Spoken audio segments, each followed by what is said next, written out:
जब प्रधानमंत्री मोदी जी ने इतना खुलकर इन कैरेक्टर्स के बारे में बात करना शुरू किया, परिवर्तन, एक हृदय परिवर्तन दिखा देश में। जो पहला व्यक्ति बिरसा मुंडा को देखा कि उसने देखा कि बिरसा मुंडा की आंखों में बिजली चमक रही है। Why don't you tell our viewers a little bit more about Birsa Munda?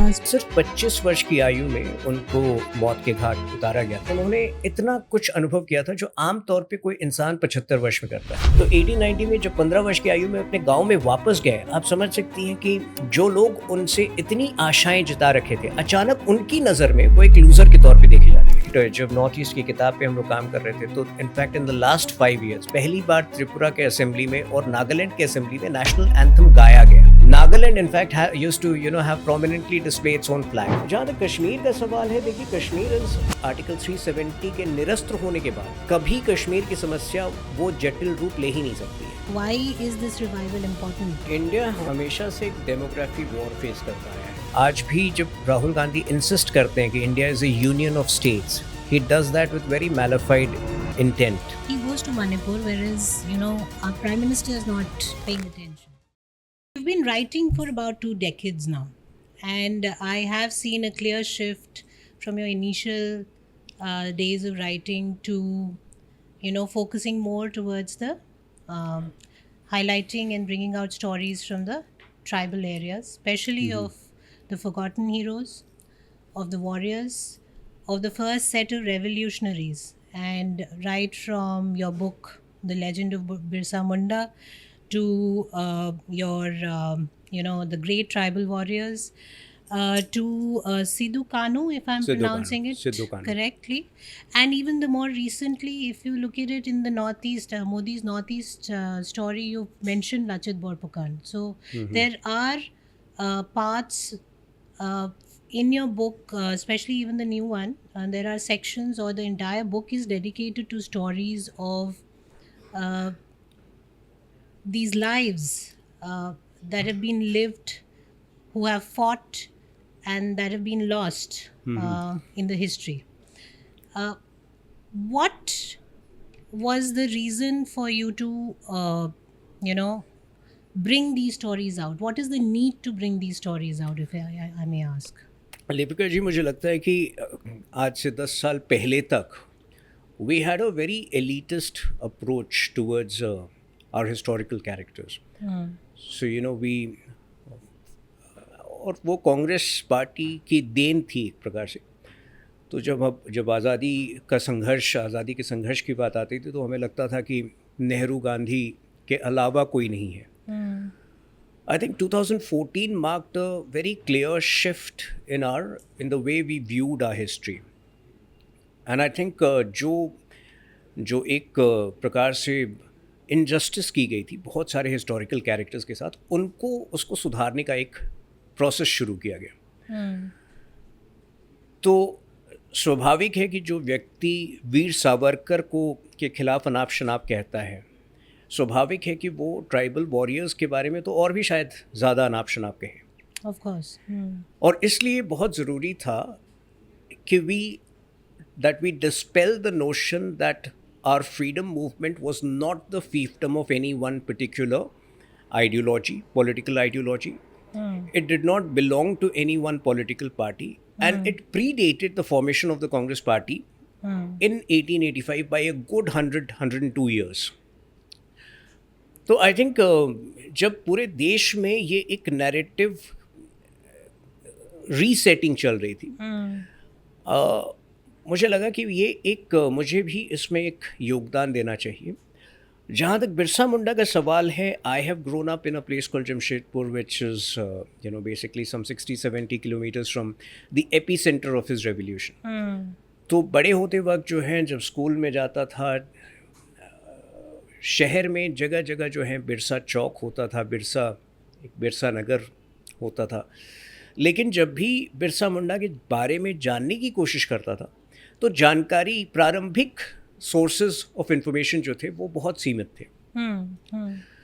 तो जब 2014 में ये एक हृदय परिवर्तन दिखा देश में, जब प्रधानमंत्री मोदी जी ने इतना खुलकर इन कैरेक्टर्स के बारे में बात करना शुरू किया, तो मुझे भी लगा, see I had written about 7-8 books till 2015-16 and then I was kind of struggling with new topics.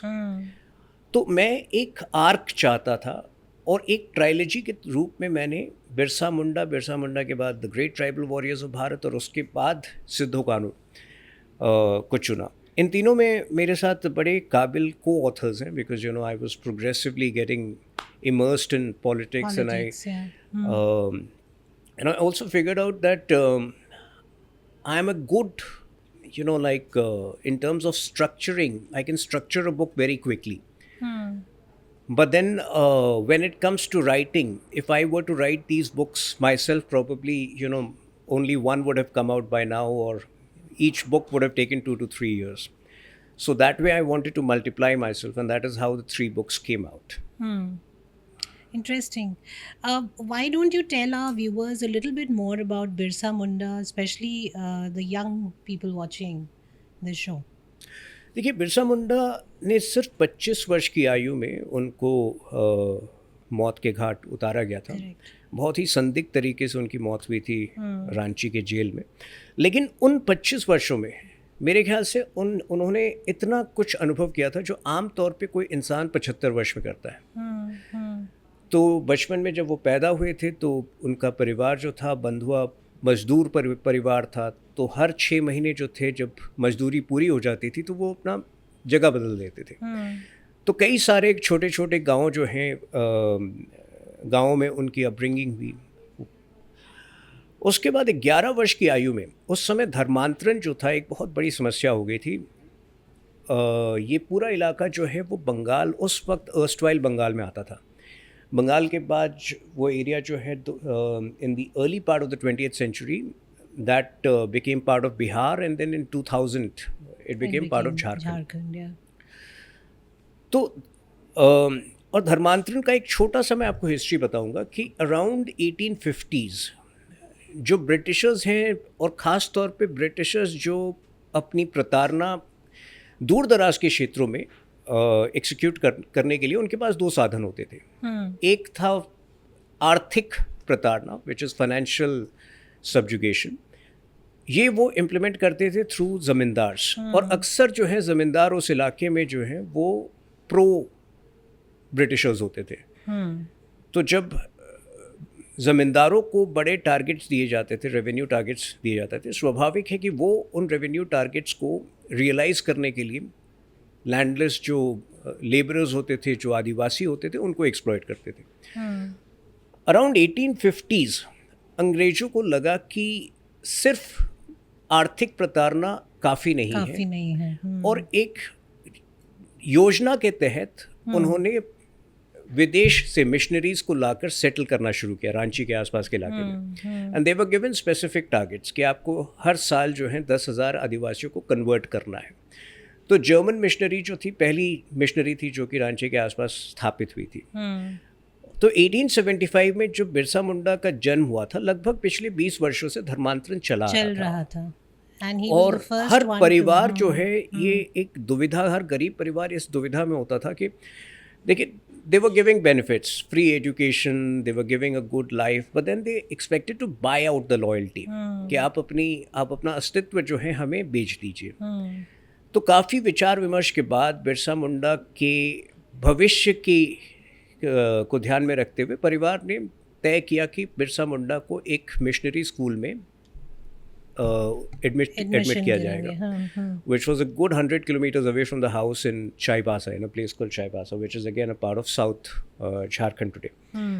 लेकिन उसके लिए प्री कंडीशन था कि Birsa Munda would have had to convert. तो कन्वर्ट हुए वो 11 वर्ष की आयु में। 4 वर्ष जो था उन्होंने एक मिशनरी स्कूल में शिक्षा ग्रहण की और काफ़ी कुछ जो है काफ़ी अध्ययन किया क्रिश्चियनिटी के विषय में भी। लेकिन जब उनको लगा कि वो सारे पादरियों का या जो सारे मिशनरीज़ का एक ही 1 पॉइंट एजेंडा होता है कि जो ओरिजिनल ट्राइबल संस्कार थे, जो कल्चर थे, उसको पूरी तरह से मिटा देना था उनका, तब एक बगावत करके वो बाहर आए 1890 में। तो 1890 में जब 15 वर्ष की आयु में अपने गांव में वापस गए, आप समझ सकती हैं कि जो लोग उनसे इतनी आशाएं जता रखे थे, अचानक उनकी नज़र में वो एक लूज़र के तौर पे देखे जाने लगे। और ऐसी स्थिति में वो एक दिन वो घर छोड़कर गायब हो गए। 4 साल जो है अज्ञातवास में, किसी को नहीं पता था कि वो कहाँ थे। बाद में पता चला कि एक आनंद पंडित बनराय नाम की एक विद्वान की संगत में वो आए थे। और आनंद बनराय जो थे वो महाभारत और गीता के पाठ में विशेष तौर पे उनकी रुचि भी थी और विशेष तौर पे उन्होंने अध्ययन भी किया था। तो जो बिरसा मुंडा क्रिश्चियनिटी छोड़कर आया था, वो अब रामायण और महाभारत के पाठ पढ़ के वो एक नई दिशा उसको जीवन में मिल रही थी। 1894 में जब अपने गांव में वापस आए वो, तो कहा जाता है कि देखिए दूर दराज के क्षेत्र में बहुत अंधविश्वास होता है। तो एक आंधी तूफान, एक ऐसा दिन था जब आंधी तूफान आ रही थी, और जो पहला व्यक्ति जो बिरसा मुंडा को देखा, कहा जाता है कि उसने देखा कि बिरसा मुंडा की आंखों में बिजली चमक रही थी। और अचानक जो है एक उनकी फॉलोइंग बढ़ गई, बिकॉज वैसे भी जब वो वापस आए तो you know he was empowered with knowledge about the Gita and about the Ramayana. तो वो जब वो पाठ करते थे तो लोग उनको एक तरह से एक धार्मिक, एक स्पिरिचुअल गुरु के रूप में देखना शुरू कर दी। और 1 साल में उनकी लोकप्रियता इतनी बढ़ गई, यहाँ तक दूर दूर तक उनके मन में कभी एक क्रांति की भावना थी ही नहीं, लेकिन इनकी फॉलोइंग इतनी बढ़ गई कि जो ब्रिटिशर्स हैं वो विचलित हो गए। उनको ऐसा लगने लगा कि ये एक आंदोलन रच रहा है, और गलत चार्जेस में उनको अंदर किया गया। उनको 3 साल जेल में रखा गया। जब वो बाहर आए 1897 में, तब तक वो एक ऐसा समय था जब हर दूसरे साल या तो सूखा पड़ता था या कोई एपिडेमिक होता था। तो गांव वालों की हालत इतनी ख़राब थी कि गांव वालों ने कन्विंस किया कि अब violent revolution will be the only solution left for you. और फिर 1-1.5 साल उन्होंने तैयारी की और लास्ट के कुछ हफ्तों में एक बड़ी क्रांति को रचा 1899 के क्रिसमस के आसपास। अच्छा। क्रिसमस के युग में। और उसके बाद गिरफ्तार हुए वो मार्च में, और जून में उनकी मृत्यु हुई। तो एक 25 वर्ष की आयु में मेरे ख्याल से उन्होंने वो जीवन जिया जो आम तौर पे लोग 70-75 वर्ष में जीते हैं। आपने जो अभी चित्रण किया बिरसा मुंडा की पूरी लाइफ का, उसमें से कुछ बातें हैं जो उभर के आती हैं। पहला और वो थोड़ा पॉलिटिकल पॉइंट ऑफ व्यू है जो आजकल यूज़ किया जाता है, that tribals are not Hindus, and you will, who else will know it better than somebody who is fighting for you know suggesting that we all come from the Sanatan fold.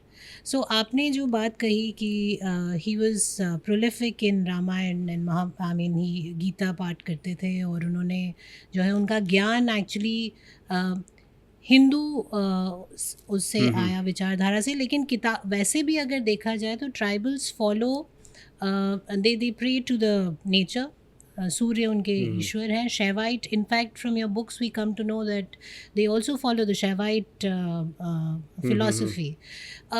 ये जो एक वो आता है, controversy generate होती है, इसमें आज के परिवेश में एक ट्राइबल अपने आप को किस तरह पाता है, स्पेशली जबकि 200-300 साल से जो है एक कन्वर्जन की मार झेल रहा है। ये एक पॉलिटिकल नैरेटिव है जो हेमंत सोरेन जैसे लोग बनाने की कोशिश कर रहे हैं, because obviously they are supporting the Christian conversion lobby basically. और बहुत दुख की बात है कि आज से 3 साल पहले हार्वर्ड के एक ऑनलाइन कॉन्फ्रेंस में उन्होंने बहुत ही इररिस्पॉन्सिबल तरीके से असर्ट किया था कि आदिवासी न कभी हिंदू था न कभी रहेगा जी। तो मैंने भी इस पर बहुत गहन अध्ययन किया है इस पर, और मुझे लगता है कि आदिवासी जो हमारे आदिवासी वर्ग है उनका सनातन धर्म के साथ एक बहुत ही अभिन्न रिश्ता है। हमारे एक सांसद होते थे करिया मुंडा जी, आज भी वो 86-87 साल के हैं, और मेरे ख्याल से 7-8 टर्म उन्होंने सर्व किया है, और वो उसी इलाके से आते हैं बेसिकली जहाँ बिरसा मुंडा का जन्म हुआ था। अभी भी वही रहते हैं वो, खूंटी में। तो उनसे भी मेरी बहुत डिटेल में इस विषय पे बात हुई थी। और देखिए, जो आदिवासी परंपराएं हैं वो वही परंपराएं हैं जो सनातन की परंपराएं हैं। अगर कोई व्यक्ति ये कह रहा है, अगर हेमंत सोरेन ये कह रहे हैं कि नेचर वर्शिप कर रहे हैं आदिवासी इसलिए अलग हैं, तो आप मुझे बताइए कौन सा ऐसा हिंदू पर्व है जिसमें कि नेचर वर्शिप नहीं होता है। तो अगर कुछ प्रैक्टिसेस अलग हैं आदिवासी समाज की, उसका मूल कारण ये है कि अगर आप भी या मैं भी अगर अगले 6 महीने जाकर जंगलों के बीच रहूं, तो by virtue of that habitation some habits will change, will evolve. But ऐसे प्रमाण हैं कि हज़ारों वर्षों से पहाड़ियों में जो है, पहाड़ों पे शिवलिंग की पूजा आदिवासी समाज ही करता था। और इनफैक्ट जो शंकर के रूप में सेम शिव जी की पूजन जो है वो शहरों में या अर्बन इलाकों में होती थी। आप देवघर के मंदिर में अगर जाएं तो वहाँ बड़ी संख्या में आदिवासी ही पूजा श्रद्धालु के रूप में आते हैं। तो मेरे ख्याल से इस प्रकार की भ्रांति फैलाना, इसके पीछे एक राजनीतिक मकसद था। पर जो मेरी समझ है और जितना मेरा रिसर्च बताता है, आदिवासी समाज सनातन धर्म का एक अभिन्न अंग है और हमेशा रहेगा। पर after so much of conversion, आज भी क्या वो अपने आप को उस देखिए, मैं पिछले में 15 अगस्त को के दिन में बिरसा मुंडा के गांव में गया था जी। और काफ़ी समय से जो थी इच्छा थी कि उनके जो वंशज हैं उनसे मिलूं, उनके गांव वालों से मिलूं। और वाकई जो दृश्य मैंने देखा वो बहुत पीड़ादायक है, क्योंकि वहाँ लगभग जो है गांव में 90-95% लोग जो हैं वो कन्वर्ट हो चुके हैं। तो गांव अभी भी बिल्कुल जो है मूल फैसिलिटीज़ से अलग एक बिल्कुल ही सेक्लूडेड गांव है, हाईवे से भी 10 किलोमीटर अंदर। लेकिन एक मिशनरी स्कूल वहाँ पर आज भी मौजूद हैं और संभवतः जो है वो कन्वर्शन का केंद्र है। तो ये एक बड़ी समस्या है कन्वर्शन जो है, इसमें इसको कोई डिनाई नहीं कर सकता है। और मेरे जाने का उद्देश्य भी यही था कि हिंदी की किताब जो है बिरसा मुंडा की उन्हें देकर सारे गांव वासियों को ये समझाया जाए कि किस प्रकार से आपके जो पूर्वज हैं उन्होंने देश के लिए इतना कुछ किया। I think because we did not recognize our tribal warriors or our subaltern warriors for such a long period of time, their descendants have been living in complete oblivion or in complete denial of the sacrifice or the greatness of their legacy. और अगर ये एक awareness उनके अंदर हो कि उनके पूर्वजों ने देश के लिए क्या किया, तो निश्चित रूप से उनका भी जो एक इन्वॉल्वमेंट है हिंदू समाज के साथ और देश की राजनीति के साथ, वो एक अलग लेवल का होगा। But that brings me to a question as to one can understand why the British did what they did. But post-independence also they were neglected. The tribals were hugely neglected. And why was that? It can't be just a political reason. I mean, there was only one party at that time. So what was the reason for a continuous neglect for decades? The reasons were the same. What was the reason for the sanitation cover of the country being at a measly 39% in 2014?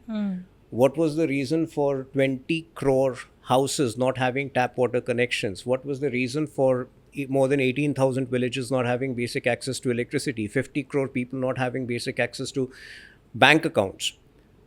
I think जो हमारे leaders थे लंबे समय तक, late 80s तक, वो ज़्यादातर जो थे बहुत ही एलिटिस्ट बैकड्रॉप से आते थे। नेहरू हो, इंदिरा गांधी हो या राजीव गांधी। अब राजीव गांधी को क्या नॉलेज होगा कि दिल्ली के बाहर जो है, लुटियंस दिल्ली के बाहर ज़िंदगी क्या होती है, जो आज भी एक प्रॉब्लम है। जो दिल्ली रहते हैं और बड़े शहरों में रहते हैं, उन्हें अपने मतलब उन्हें नहीं पता कि आज से मतलब जो बाहर के गांव हैं, बिल्कुल दिल्ली से बाहर निकल के जो गांव हैं, उनमें भी किस तरह की लाइफ जी जा रही है। जी, तो आज अगर even if the Naxal one of the reasons why the Naxal violence had been mainstreamed or had become such a big scourge was because of the lack of amenities in those areas, the complete neglect of those areas.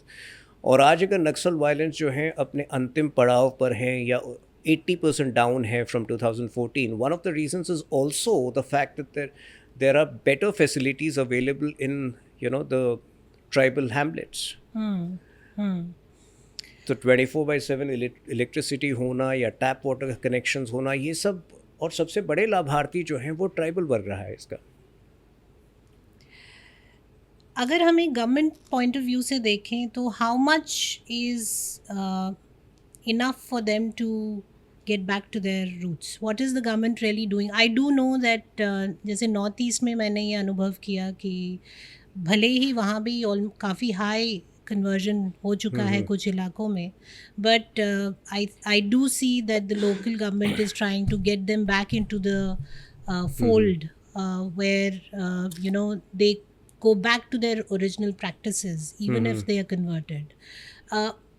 किस तरह की मेहनत सरकार को करनी पड़ रही है apart from giving the basic necessities, because we clearly know that that is something which I think अगर ट्राइबल को मिल रहा है तो एक गरीब वर्ग के। यहाँ मैं कहना चाहता हूँ कि आरएसएस ने इस दिशा में बहुत काम किया है। In fact even in the north east पिछले 40 वर्षों से तक, पिछले 40 वर्षों से जब बीजेपी की प्रेजेंस भी नहीं थी नॉर्थ ईस्ट में, तब भी आरएसएस के कार्यकर्ता जो थे बहुत ही निस्वार्थ मन से वो सालों साल नॉर्थ ईस्ट में रहकर वहाँ के मूल परंपराओं को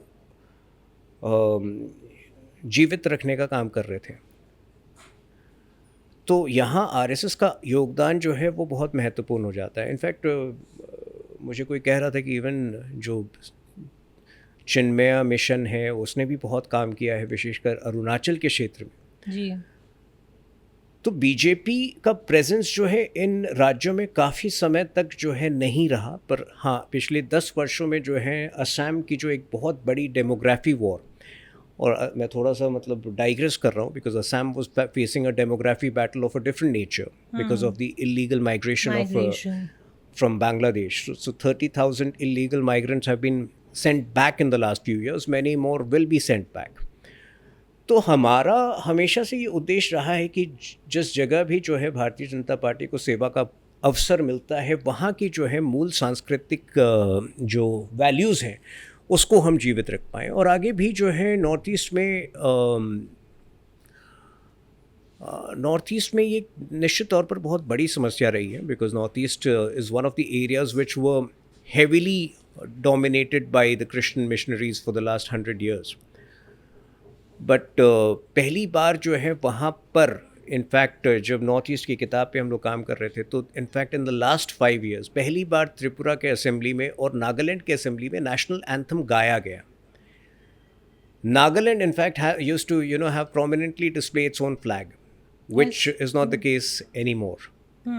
तो ये छोटे छोटे परिवर्तन, छोटे नहीं मैं कहूँगा बिकॉज ये बहुत महत्वपूर्ण है, पर हाँ मतलब लंबे समय तक जो है कांग्रेस पार्टी ने एक प्रकार से नॉर्थ ईस्ट को छोड़ दिया था अपने हाल पर.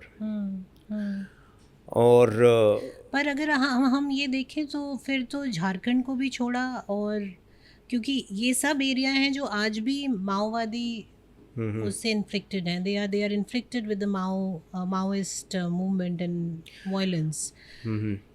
So I have maintained that Nehru was very dismissive about the landmass of this country. क्योंकि शायद बहुत ज़्यादा मेहनत नहीं करना पड़ा था उन्हें इतनी भव्य देश को की जिम्मेदारी पाने के लिए. So he had often been dismissive on issues of national security, और ये भी national security के तहत ही आता है. So if he was dismissive about land in China, the Congress Party was equally dismissive about the problems of subversion and about the problems of extremism which were brewing in the hinterlands. What does it take for a government to actually because we also read, whenever we read news, we see that इतने, क्योंकि माओवादी भी उन्हीं लोगों से जन्मे हैं, उसी लोकल उससे निकले हैं. सो many a times whenever you read news, चाहे आप नागालैंड की पढ़ें या कहीं और की पढ़ें, तो उन्हें कोशिश की जाती है कि सुधार कर वापस कम्युनिटी में इंक्लूड करने की कोशिश की जाती है. That is the structure, and I am sure it's taken them decades to work towards that.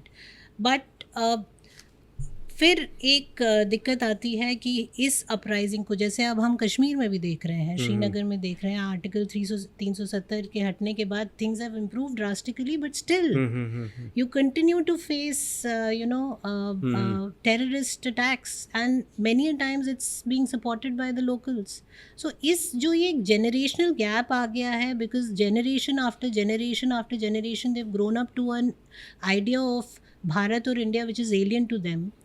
उसको आप 10 साल 15 साल चाहे जितने भी साल की एक regime है उसको change, and especially given the current political scenario, how do you view that part? देखिए, कुछ पॉलिटिकल पार्टीज़ का रोल इसमें बड़ा मिस्चीवियस रहा है, जैसे कांग्रेस पार्टी। आज भी जब राहुल गांधी इंसिस्ट करते हैं कि India is a union of states, he does that with very malafide intent. When he goes to Manipur and insists that Manipur, Indian Union, we don't talk of India as a Indian Union. So I think somewhere but what people see is, sorry to interrupt, but what people see is that he goes to Manipur, whereas our Prime Minister is not paying attention. That's what comes off the usual social media. That's media consumption, but it's not as if the government has been very serious about the Kashmir issue. Honorable Home Minister had stayed there for a good 4 days. And in fact, many of these issues are legacy issues. तो ये भी एक सत्य है कि मार्च 2017 से लेकर अप्रैल 2023 तक वो 6 साल का जो टर्म था वो सबसे शांतिपूर्ण टर्म था मणिपुर के इतिहास में। Before some of the ghosts from the past caught up. और वो 6 साल में सबसे ज़्यादा प्रगति, सबसे ज़्यादा prosperity भी देखने को मिली थी जी। So there are 2-3 things related which are involved with the Manipur dispute. One is that the majority population had been confined to a very small percentage of the total landmass. That was a bone of contention for a very long time. Number 2, the war against narcotics, illegal narcotics trade, because the illegal narcotics trade had been flourishing in the hills without any watch. So for the first time, the government had gone after it. And third, the highway which India is building right up to Bangkok, that always was meant to have geopolitical ramifications. So it is quite possible, and it is within the realm of reality, that there are certain international forces involved in the problem that you are seeing in Manipur, particularly also because Myanmar is going through a chaos for the last many years. So Manipur is a legacy issue. I do understand that after 2017, perhaps this was the longest phase of violence. And the guy who believes in tragedy tourism, Rahul Gandhi's whole life is about tragedy tourism. Earlier it used to be about going to Bangkok, now it is about selective tragedy tourism. So he manages to create a notion that the government is not concerned, but that is not the case. जहाँ तक कश्मीर का सवाल है, देखिए, Kashmir is seeing what I would say, the sediments of what used to be a big problem. अब वो एक hybrid terror की संज्ञा आप उसको दे सकते हैं. So what makes it very challenging for the security forces is that these hybrid terrorists could be anybody. It could be somebody working in this office, but who also has a parallel identity, and internet has made that possible. But again, in terms of data, if you look at the whole situation, I think what we are witnessing today is some effort to revive, the old Kashmir problem, but they would not succeed because a whole lot of work has gone into eradication, in fact, the removal of Article 370. In fact, Article 370 के निरस्त होने के बाद कभी कश्मीर की समस्या वो जटिल रूप ले ही नहीं सकती है. Because the Kashmir problem had its roots in Article 370. 300-400 साल से जो कन्वर्जन्स चल रहे हैं, और जिस तरह से एक जनरेशन आफ्टर जनरेशन वो इम्पैक्ट हुआ है, why do you think it's it's important to revive the indigenous culture. Why is this revival important? देखिए, इंडिया हमेशा से एक डेमोग्राफी वॉर फेस करता आया है. तो इवन आफ्टर इंडिपेंडेंस के पहले, अगर इंडिपेंडेंस के 100 साल पहले तक अगर वो मिशनरीज़ द्वारा कन्वर्शन की बात थी, तो इंडिपेंडेंस के बाद जो है कांग्रेस पार्टी ने जानबूझकर इलीगल माइग्रेंट्स को बांग्लादेश से सेटल कराने का काम किया. यहाँ पे इलीगल माइग्रेंट्स को बसाने का काम किया. अब उसमें जो है Mamata Banerjee is many notches above the Congress party. तो in fact Assam has bore the brunt of it. So Assam में आज जो है the population of Muslims is as high as 36%. So I think because India has always been facing a demography war, and now in fact many parts of Europe are facing the same. True. That is why, you know, a sustained effort against conversion becomes very important in the country. और conversion very clearly यहाँ पे दो रूप में आया है.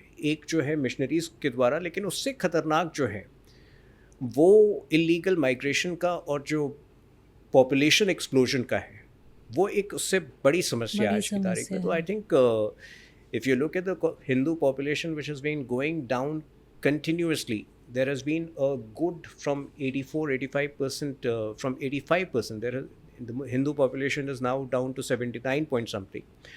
The Muslim population from 8% has gone up to 14%. So you can imagine the difference over the last many decades. और ये personally I feel that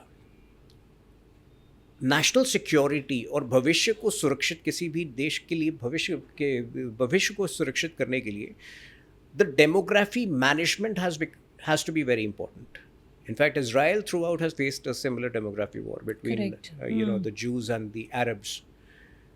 तो that is what makes you know the conversion problem in India a far bigger problem than many people would want to believe, or many people are anyway habitually dismissive of the problem. But how effective and correct is this Ghar Wapsi movement, or so to say, whatever we try to do to bring them back into the fold? Are we trying to say that, because अगर वैसे देखा जाए तो एक counter argument ये भी है कि सनातन में कन्वर्जन का कोई प्रोसेस ही नहीं है, तो ये क्या आप रिकन्वर्ट कर रहे हैं एंड ब्रिंगिंग देम बैक? तो हमेशा से आर्य समाज का गठन भी इसीलिए हुआ था जी. मूल तौर पे जो लोग ज़बरदस्ती या प्रलोभन में कन्वर्ट किए गए थे, उनको वापस लाने का की प्रक्रिया में के लिए. तो Ghar Wapsi has been taking place in many parts of the country. But जहाँ आप मनी के साथ you're fighting against money that is being pumped in to convert people, especially when it comes to missionaries. For the last several hundred years, they've been pumping in huge amounts of money to convert people. And they start with the tribals, because they are the soft target. They are the lowest in the, rung when it comes to financial stability और economic background जो है उनका सबसे weakest है. तो उसको जब आप काउंटर करते हैं, तो सिर्फ एक स्लोगन की तरह आप ये कहना कि नहीं आप वापस से मतलब अभी तक आप बाइबल पढ़ रहे थे, अब आप रामायण पढ़ना शुरू कर दें, वो है? या आप उसको सशक्त कैसे कर रहे हैं to counter their actual problems of roti kapda and makaan? देखिए, religion being a personal choice, ये पूरी तरह फुल प्रूफ आप कभी नहीं कर पाओगे जी. I think somewhere Hindu society की, हिंदू समाज की सबसे बड़ी प्रॉब्लम ही रही है कास्ट सिस्टम. और जो पिछड़े वर्ग के लोग हैं वो ज़्यादातर जो है वल्नरेबल होते हैं कन्वर्जन को लेकर. तो एक तो जो है पिछड़े वर्ग के लोगों को पूरी तरह से स्वीकार करना, और in fact that is again something which Modi ji has been championing for the last 10 years. You know, the way he has championed the causes of the backward classes, that would act as a deterrent. But most importantly, देखिए, कुछ ऐसे विषय हैं जिस पर मैं बहुत detail में नहीं घुस सकता हूँ, बट एक विचार जिस पर कि कई बार बात भी हुई है, उस पर कुछ आगे विचार विमर्श भी चलते आए हैं कि जो कन्वर्ट हो रहे हैं, क्या उनको रिजर्वेशन के बेनिफिट से वंचित किया जा सकता है?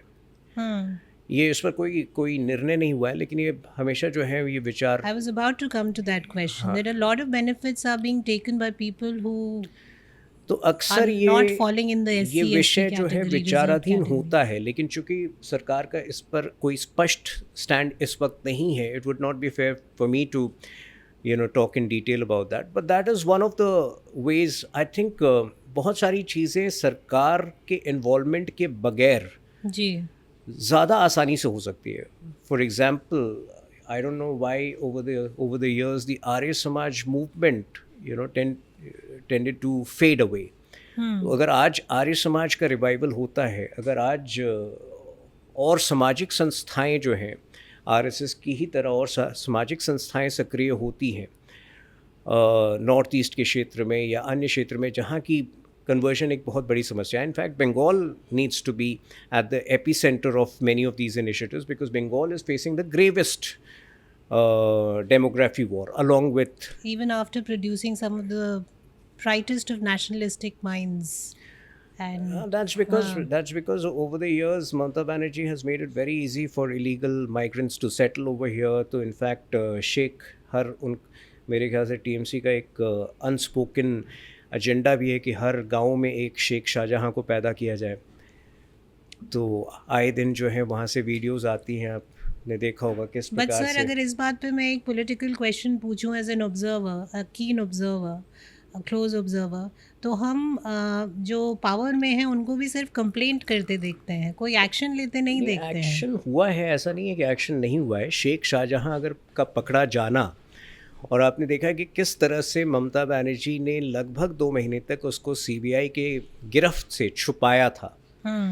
और एक समय आया जब हाई कोर्ट ने ये जजमेंट दिया कि you need to make him you need to let CBI take access of Sheikh Shahjahan. तो शेख शाहजहां को गिरफ्तार करना, और मेरे ख्याल से उससे बहुत सारी गुत्थियां जो हैं खुलने वाली हैं. ठीक इसी प्रकार से केरल में Kerala is facing a very big demographic war. तो the only party which raises these issues consistently is the BJP. BJP is not in power over in Kerala. जब भी आज से 10-15 साल बाद पावर में आएगी यदि, तो वहाँ भी एक्शन हम ही लेंगे. लेकिन जो केरला के एमपीज़ हैं, भले वो शशि थरूर हों या भले वो राहुल गांधी हों, आप हमेशा पाएंगे कि they are dismissive of the problem of love jihad. जबकि इसमें कोर्ट के भी वर्डिक्ट्स आए हैं. In fact the first verdict on love jihad came way back in 2009 when the Kerala high court had said that some 4,000 women have been found missing in mysterious circumstances. But अगर आप Congress party के किसी केरला के MP से पूछें तो वो प्रिटेंड करेंगे कि लव जिहाद जो है is a figment of BJP's imagination. I can imagine, yeah. But now that we are talking about politics, I would like to know that from Jamshedpur, where you were born, how did this journey and transition start? You came to Delhi, you studied here, then you went to Bombay, and you were completely in a creative side of things. Then what made you take this decision to? ये actually थोड़ा और पीछे जाना पड़ेगा आपको. मेरे ख्याल से जब पहली बार राजनीतिक जागरूकता किसी बच्चे में कायम होती है, वो तब होती है जब वो पहली बार न्यूज़पेपर्स पढ़ना शुरू करता है. तो 12-13 वर्ष की उम्र में पहली बार जब वो डेली न्यूज़पेपर्स के पहले पेजेस को, पहले 2-3 पेजेस पढ़ता है, तब उसमें जो है एक राजनीतिक जागरूकता कायम होती है. जब मेरे अंदर वो जागरूकता कायम हुई, वो एक ऐसा समय था जब लोग कांग्रेस पार्टी से थक रहे थे. 40 साल जो है कांग्रेस पार्टी को, 45 साल मिल चुके थे, लेकिन there was a fatigue against the Congress party because the party was not delivering. एक वायबल ऑल्टरनेटिव दिखना तो शुरू हुआ था देश में, लेकिन उस वायबल ऑल्टरनेटिव में उतना जोश या उतनी शक्ति नहीं थी कि वो इमीडिएटली पावर में आ सके, विच वॉज द बीजेपी. तो for a 13-year-old it was very clear to know which side to be on. तो इनफैक्ट मुझे याद है कि 1991 में उस समय चुनाव हुआ था, जिस मई के महीने में ही, जब राजीव गांधी की मृत्यु हुई थी. तो उस समय जो है मैंने देखा एरियाज़, अपने एरिया में, I was in a missionary school, so for somebody in the missionary school, it was not a very done thing to side or to align or to connect with a out and out Hindu party. लेकिन जब मैंने देखा कुछ posters लगा रहे थे लोग, अब की बारी अटल बिहारी, तो मुझे एक पोस्टर बहुत पसंद आया और मैं लेकर अपनी बालकनी में मैंने लगाया था। तो ये राजनीतिक जागरूकता जो है मेरे ख्याल से बहुत, वो 13-14 वर्ष की आयु में अगर if you have it in you, वो कायम हो जाती है। उसके बाद जो है, जैसे आम व्यक्ति जो है वो एक्टर बनना चाहता है लेकिन वो अपनी ज़िंदगी की जिम्मेदारियों में फंसा होता है, ठीक उसी तरह से बहुत सारे लोग हैं जो पॉलिटिक्स में आना चाहते हैं जी, लेकिन अपनी रोज़ की जिम्मेदारियों में और रोज़ी रोटी कमाने के चक्कर में नहीं आ पाते हैं। तो I think I would consider my self among the luckier few who kind of created a balance and who made sure that I could make the transition. But जिस डेकेड में आप 13-14 वर्ष के रहे होंगे, उस डेकेड से आज की डेकेड के 13-14 वर्ष के बच्चों में काफ़ी फ़र्क है. There are more distractions. There is too much noise for them They're to figure always things out. on the PlayStations. So Yes. And even and as they, and you know, the generation, I mean, I would not like to judge them, but frankly, across the world, there is wokeism on the rise, especially among the young. So how do you view that if somebody, वो जागरूकता कैसे लाई जाए बच्चों में कि they should be aware of the nuances of politics, maybe not at the age of 13-14 but a little later when they are ready to enter it. And secondly, politics भी एक career हो सकता है, उस तरह का एक, ताकि अच्छे पढ़े लिखे लोग जो हैं आना I think, you know, the good part that I'm seeing among the younger generation today is that most people are multitasking. तो वो 12 घंटे नौकरी नहीं करते हैं, वो कुछ और भी करते हैं साथ में. Apart from their job, either they invested in the financial markets or they are pursuing some other interests. तो एक लंबे समय तक जब आप फर्स्ट जनरेशन पॉलिटिशियन हो, तो आपको एक लंबे समय तक जो है पॉलिटिक्स को बैलेंस आउट करना पड़ेगा with something else, which if you know, the younger generation can manage it, then obviously the initial years, the tough years get taken care of. But having said that, you know, like I said, in India में जब मैं Israel गया था 2018 में, you know, तो मुझे लगा कि 1 करोड़ या 1.25 करोड़ उनकी आबादी थी उस वक्त. मुझे लगा कि अगर मैं यहाँ होता तो मैं यहाँ का प्राइम मिनिस्टर बन सकता था. अच्छा. तो 145 करोड़ की आबादी वाले देश में आप, मेरे ख्याल से Indians are the toughest people in the world, because you have to work with the quantum of population that we have. You have to work 10 times harder compared to other countries in order to, you know, be at the same stage where, you know, people from other countries consider themselves successful. And the luck factor becomes more crucial than in any other country. तो ये सारी चीज़ें जो हैं, तो जो राजनीति में आना चाहता है उसको मैं ये एडवाइस करूँगा कि एक ज्योतिष को भी साथ में रखें. क्योंकि ये सारी चीज़ें जो हैं स्टॉक मार्केट हो चाहे, में है आपकी लिखी होती हैं, so you have to accordingly बहुत सारी चीज़ें जब नहीं अलाइंड होती हैं तो आप लाख कोशिश करते हैं, वो नहीं कर पाते जी. बट ये बताइए कि कितना ज़रूरी है एक पॉलिटिशियन का, क्योंकि हम हर तरह का पॉलिटिशियन देखते हैं आज की डेट में. हम ऐसे भी देखते हैं जिनको पॉलिटिक्स विरासत में मिल रही है, हम ऐसे भी पॉलिटिशियंस देखते हैं जो बिल्कुल जड़ों से निकले हैं.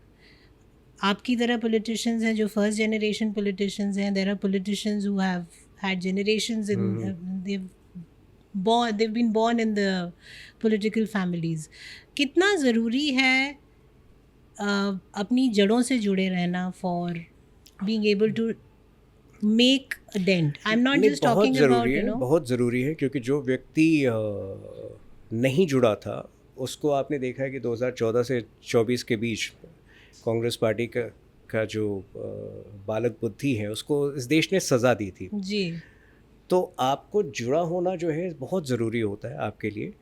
और जुड़े होने के साथ साथ, you know, it's not just about photo ops, or it's not just about you know, going to your roots and going back to your village. I think it's very important to have a plan for the village or plan for the place. So I think politics, is a mixture of many different things. जो communicator हैं वो communication का एक अलग स्थान है politics में, जो ऑर्गेनाइजेशनल वर्क करना चाहते हैं उसका एक अलग स्थान है. Obviously for professionals, professionals tend to be better communicators, so you will find them mostly handling social media, mostly handling the media.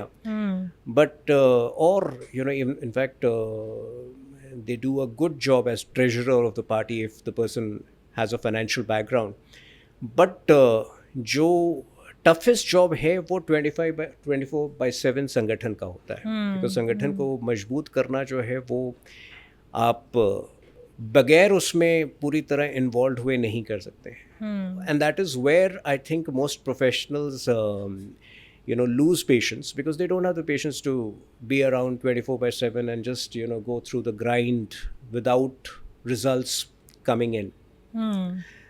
So politics एक passion. And how much does it need for you to have a financially sound background to sustain and during your initial years when you're struggling in politics, how important is it to have, जैसे हम कई बार कहते हैं कि आपको अगर कोई passion follow करना है तो एक मेन स्ट्रीम अपना जॉब का रखो और फिर उसको साथ साथ फॉलो करते रहो. Is that also the case? I think it involves a cost on your career. ऐसा नहीं है कि आपको कुछ अलग पैसे देने पड़ते हैं. तो अगर आज मैं पॉलिटिक्स में नहीं होता तो शायद आज मैं अमीश या मतलब उस लीग में मेरी उतनी बुक्स सेल होती. तो I think somewhere you need to figure out कि अगर आपको 4-5 लाख कमाने की क्षमता है, can you manage with 1.25 or 1.2 the basic minimum and focus the rest of your energy into creating a valuation in something else. I think politics is the best startup because everybody is working towards a valuation. And this is political valuation. So somewhere you need to kind of draw that balance ki, okay, this is what I need to run the home. Beyond that, instead of lavish holidays or instead of building property, I'm investing on building my personal equity. And how much of that equity is driven by the real need for serving the country? I mean, how? Because we see all kinds, as I said, we see all kinds of politicians. And it's scary. For an outsider, it's scary to see Mamata Banerjee, putting at risk the nation, if you look at it, by allowing infiltration and allowing people to settle in from outside, changing the demographics, knowing that demographic change is... Jitni idealism, मेरे ख्याल से, and without being very boastful of it, जितनी idealism बाकी है राजनीति में, मेरे ख्याल से वो बीजेपी वालों में ही है.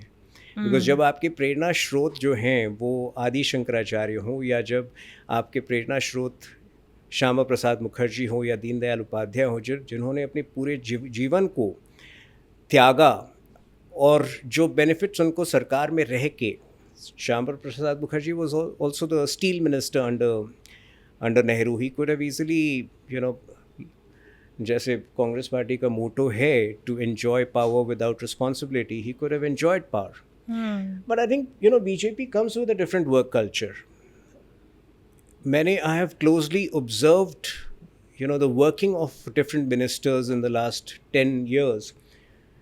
कांग्रेस के ज़माने में मिनिस्टर होना मतलब आप मिनिस्टर का काम भी करते थे, लेकिन by and large you would be using your position for personal self-aggrandizement, for expanding your personal assets, for expanding the party. तो देश के लिए जो है बीजेपी ही काम करती है, और आगे भी जो है मेरे ख्याल से between the Congress and or between any other party and the BJP, I think BJP will be found more diligently working for the country. And in fact, it is very strange अगर आपने आदि शंकराचार्य के बारे में पढ़ा हो तो 38 वर्ष की आयु में उनका निधन हो गया था. लेकिन जब 8th century में जब उन्होंने वर्तमान केरल से कश्मीर तक की यात्रा की थी चलकर, तो लगभग जहाँ जहाँ वो गए थे वो आज भारत का मैप है. तो जो लोग ये कहते हैं कि India did not exist, I think they need to delve a little more into India's, you know, history over the past many centuries.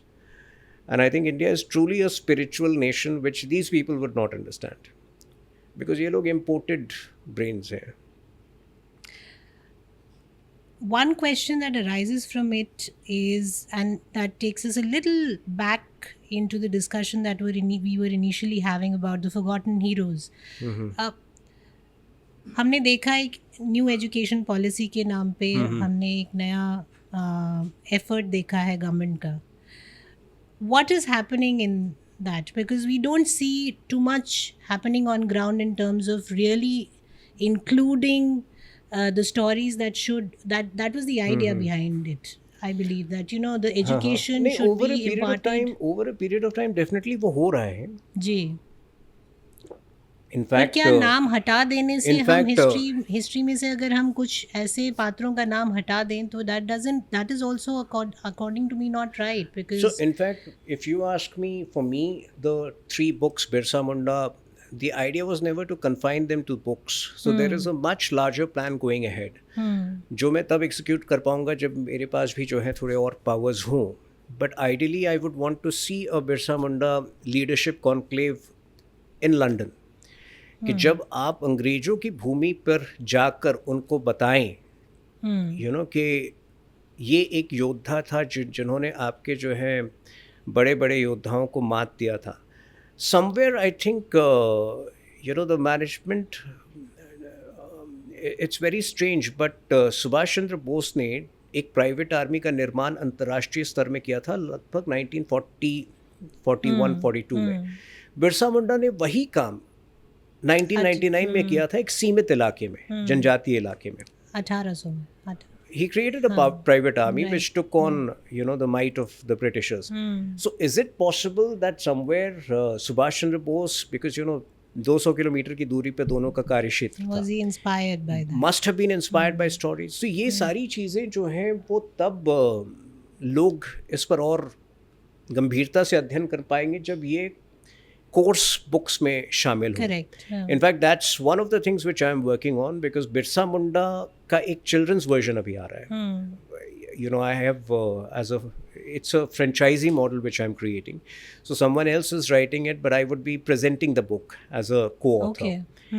तो जब वो आएगा, that is aimed at students between the age of 10 to 12, and the idea is to get it included in for you know in course curriculum for students of 4 to 6, especially in places like Jharkhand और उड़ीसा, जहाँ की बिरसा मुंडा के बारे में लोग already जानते हैं.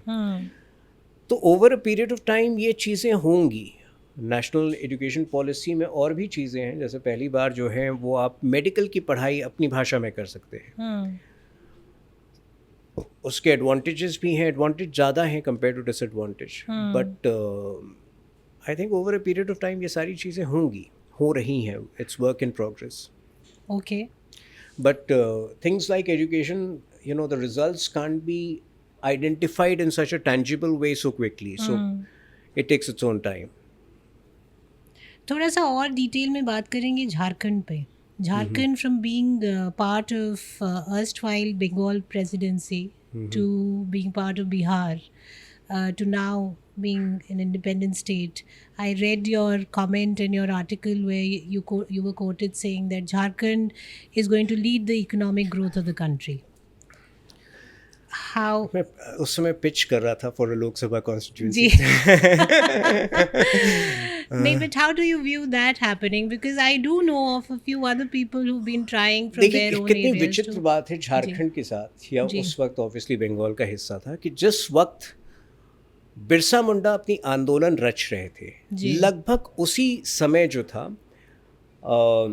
जमशेदजी टाटा एक ऐसी जगह की तलाश कर रहे थे जहाँ कि वो एक स्टील प्लांट सेटअप कर सके. और अंततः लगभग उसी समय 1908 में उन्होंने एक जगह को आइडेंटिफाई किया, साकची, जो अब शहर के अंदर है, जमशेदपुर शहर के अंदर है. And you know the steel, India's first steel plant was set up. तो Jharkhand is a very unique combination of industries and tribal areas. There are places like Bokaro and Dhanbad which are full of industries. Bokaro had one of the earliest SAIL plants, Steel Authority of India. India's plant is there. Ranchi, in fact, has a heavy electrical corporation, one of the oldest PSUs, which unfortunately has been in bad shape. So today, in fact, I met the heavy heavy industries minister Kumaraswamy, because I have been getting requests from people working in HEC and that they need a quick revival plan because बहुत समय से वहाँ salaries नहीं मिली हैं. तो झारखंड की ये एक खासियत रही है कि industries and tribal hamlets and tribal localities have coexisted together. Somehow, unfortunately, जो वाजपेयी जी का विजन था झारखंड के निर्माण के पीछे, और इनफैक्ट लालू जी को इससे बहुत शिकायत भी थी कि जो बड़े रिसोर्सेज थे वो झारखंड को चले गए थे विभाजन में. लेकिन उसके बावजूद जो है, because of unstable governments and because of the corrupt nature of JMM and Congress party, which have been in government in Jharkhand for more number of years than us, राज्य अभी तक तरक्की नहीं कर पाया है. तो ये पॉसिबल है. इनफैक्ट जो प्लान मेरे दिमाग में था वो उसमें जो है नई एयरपोर्ट एक ऐसे इलाके में बहुत समय से रेखांकित किया गया है उस जगह को, लेकिन वो हो नहीं पाया है. वो एक ऐसा जगह है जो कि जिससे कि पूरी तरह से आपका जो है खड़गपुर जो बंगाल में आता है और उड़ीसा, वो सब जगह से वो एक कनेक्टिविटी बढ़ जाती है. और एक नया जमशेदपुर जो है एक सेपरेट शहर, जैसे आप दिल्ली के आसपास नोएडा हुआ है, वो उसका निर्माण हो सकता था. तो ये सारी चीज़ें जो हैं वो तो एक thanks to our prime minister, जब वो विकसित भारत की बात करते हैं तो young people get inspired and they keep thinking about Viksit Jharkhand and Viksit Uttarakhand, because eventually, when we are chasing the massive GDP goals of 2047, somewhere in the vicinity of $20 trillion economy, तो अब वो growth का impetus जो है वो छोटे राज्यों से, छोटे शहरों से आना पड़ेगा. Because otherwise it would create a situation of imbalance where the cities would be completely full and the smaller towns would be vacant. पर मुझे एक बात बताइए, when you are looking at such massive growth coming from tier 2, tier 3 cities and villages and tribal areas, how are you protecting especially the tribal art forms, tribal culture? Because औद्योगिकरण शुरुआत से industrialization has always kind of... No, but वो भी उसको भी evolve करना पड़ेगा. They will also have to assume digital forms. और ये एक मिथ है कि आदिवासी जो हैं वो डिजिटली उतने savvy नहीं हो सकते हैं, या जो पिछड़े वर्ग के हैं वो डिजिटली savvy नहीं हो सकते. इनफैक्ट जो आप आज भी अगर रांची के इलाके में जाएं तो सबसे ज़्यादा मिशनरी स्कूल्स वहाँ मिलते हैं, और missionary schools have been good with the education they impart. और कई उसमें जो हैं बच्चे, ज़्यादातर बच्चे या अच्छी मात्रा में जो बच्चे हैं वो आदिवासी परिवार से ही आते हैं. तो अगर वो अपने समुदाय में जाकर जो ज्ञान वो बटोरते हैं स्कूल में, अगर वो विस्तार से चर्चा करें, तो even the art forms can be very easily available on the digital media. In fact, अगर इन आर्ट फॉर्म्स को सोहराई पेंटिंग कहा जाता है, एक स्पेसिफिक, जैसे मधुबनी पेंटिंग बिहार का है वैसे सोहराई पेंटिंग कहा जाता है. अभी वो रांची एयरपोर्ट में काफ़ी उसको जगह जगह प्रचलित किया गया है, एक पूरा वॉल डेडिकेट किया गया है. तो ये Sohrai painting can be made accessible digitally to people across the world. I think थोड़ा सा और जो है मेरे ख्याल से जिस गति के साथ डिजिटल इंडिया की शुरुआत हुई थी, ideally if we had produced more digital entrepreneurs, ideally we should have. वो क्या कारण है, I think I will have to research on that.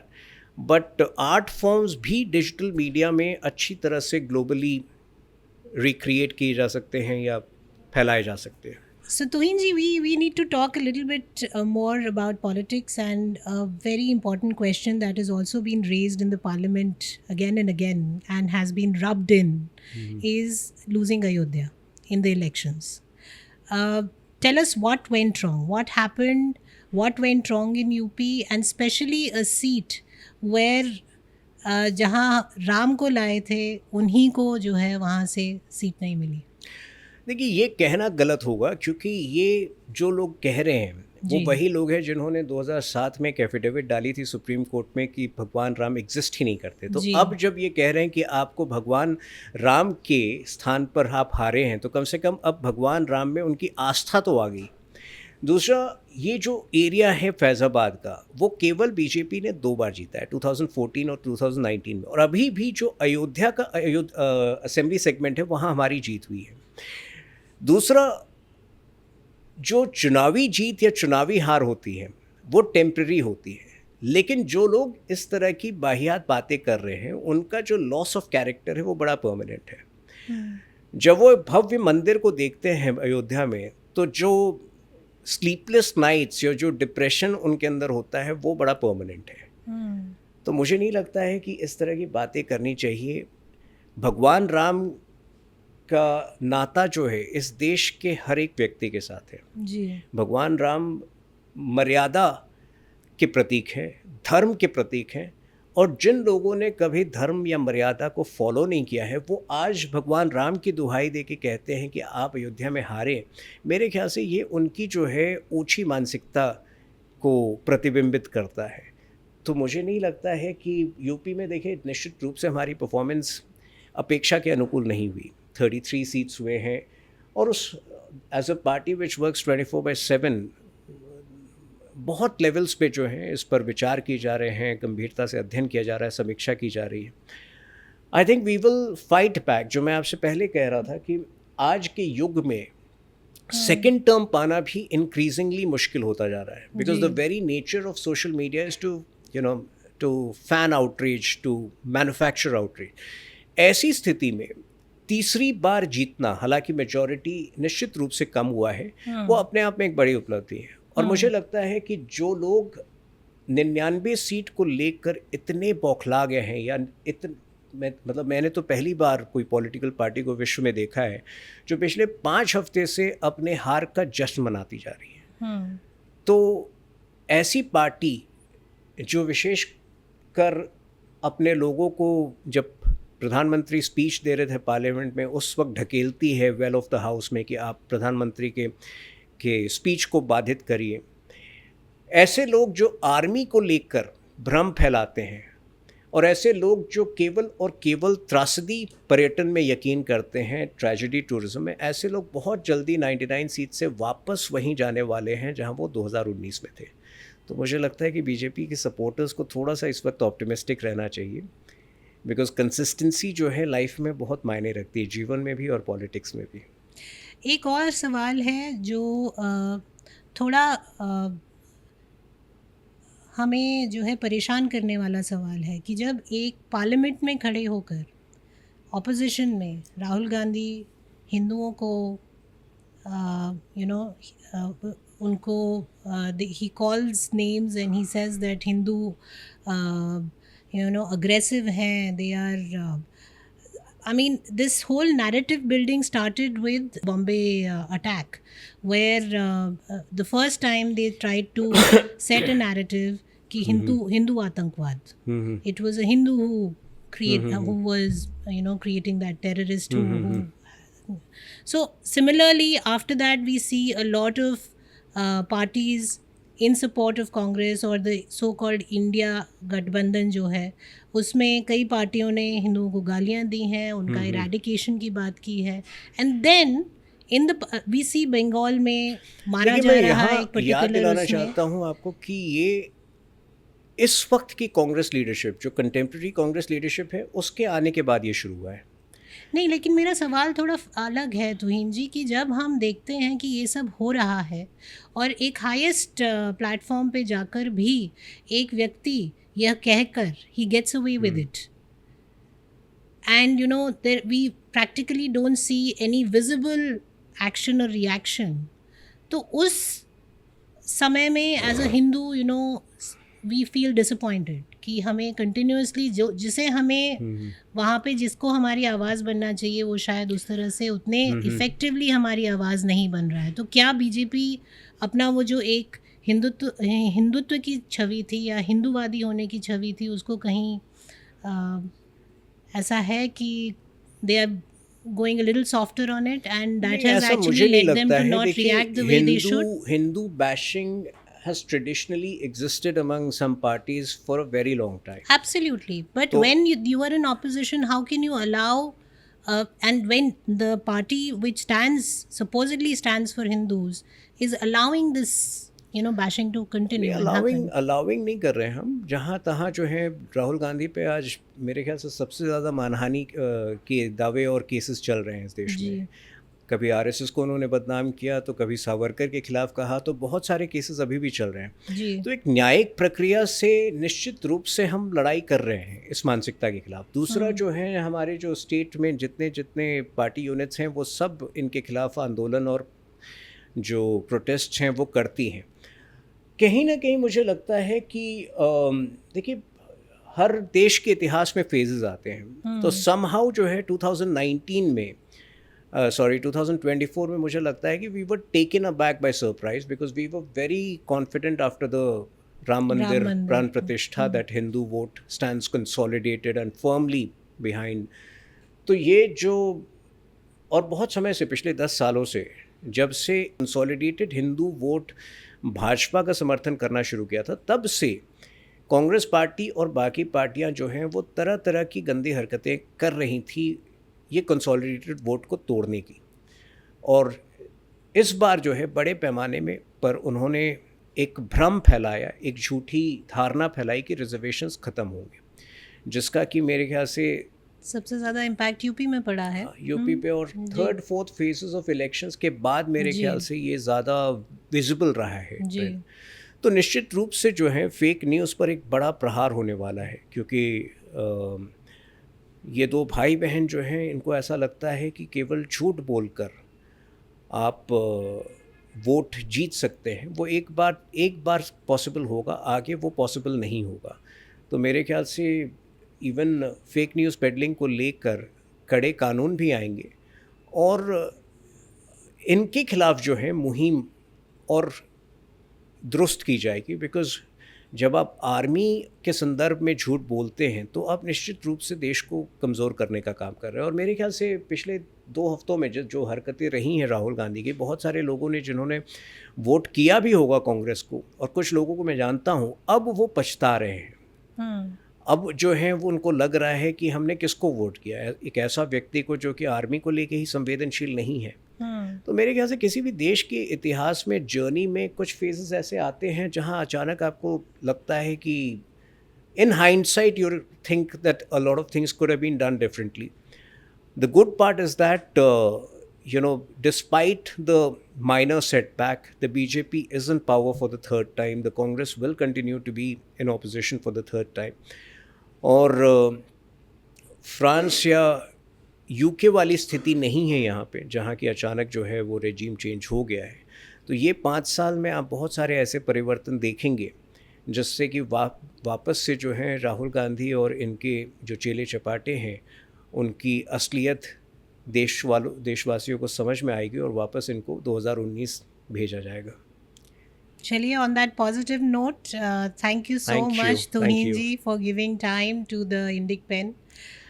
Thank you for this wonderful initiative. Publishing industry में कम लोग हैं जो इतने प्रखर रूप से राष्ट्रवाद के साथ खड़े होते हैं, तो आप होती हैं, इसके लिए आई थिंक आपका अभिनंदन करता हूं। धन्यवाद आपका, बहुत बहुत धन्यवाद to encourage and appreciate, and we are doing our bit, and I do hope and pray that you continue to contribute the way you are and you grow, and this term does wonderful things for you. Thank you so much. Thank you so much. Thank you.